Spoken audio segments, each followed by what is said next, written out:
প্রতিটি দেশপ্রেমিক মানুষের মনে হবে তাহলে কি কোনো পরিবর্তন হয়নি? আমরা যে কথাগুলো বললাম এর আগে যে আমাদের সম্পদ লুটে নিয়ে গেছে সেই মাফিয়ারা, ফ্যাসিবাদীরা, হাজার হাজার কোটি টাকা লুটপাট হয়েছে, তাহলে কি আমি জানি না এক্স্যাক্টলি যে আই ডোন্ট নো যে এটা কখন হয়েছে, ব্যাপারটা এটা পরিষ্কার করে আসেওনি। 24 সালে যদি হয়ে থাকে তাহলে সঠিকভাবেই এটা এসছে এবং আমরা এটাকে সেই ফ্যাসিস্ট আমলে হয়েছে। এটা আরেকটা প্রমাণ হয়েছে যে কি পরিমাণ লুটপাট তারা করেছে, কি পরিমাণ এই মাফিয়া চক্র দিয়ে তারা লুটে নিয়ে গেছে সম্পদ।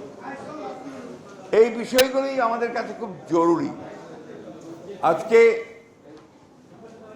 ফ্যাসিস্ট আওয়ামী লীগ তারা বাংলাদেশের প্রতিটি প্রতিষ্ঠানকে ধ্বংস করে দিয়ে গেছে।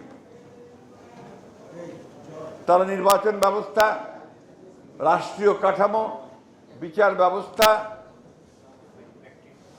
আমলাতন্ত্র এবং শিক্ষা ব্যবস্থা, স্বাস্থ্য ব্যবস্থা সব কিছুকে তারা ধ্বংস করে দিয়ে গেছে।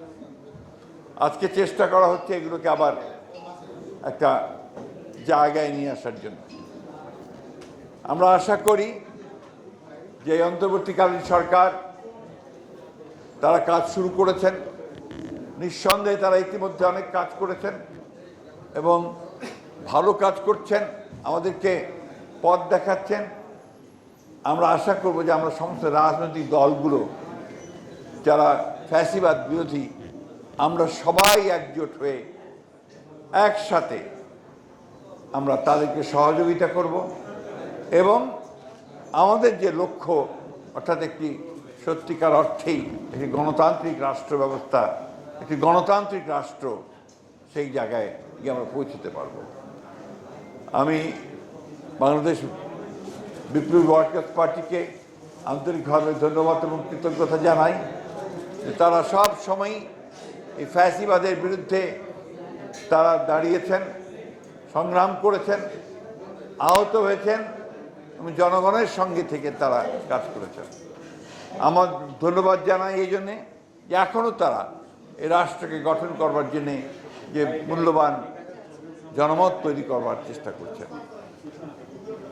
আসুন আমরা সবাই যে সুযোগটা পেয়েছি, আমরা এই অভ্যুত্থানের পরেই আমাদের রাষ্ট্রটাকে আবার নতুন করে সাজাবার জন্যে, নির্মাণ করার জন্য, নতুন জাতিকে গঠন করবার জন্য সেই সুযোগটা গ্রহণ করি এবং বাংলাদেশকে সত্যিকার অর্থেই আমরা একটা গণতান্ত্রিক রাষ্ট্রে পরিণত করি।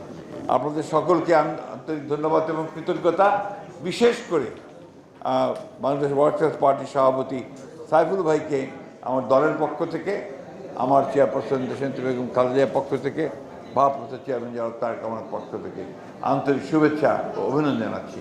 আসসালামু আলাইকুম।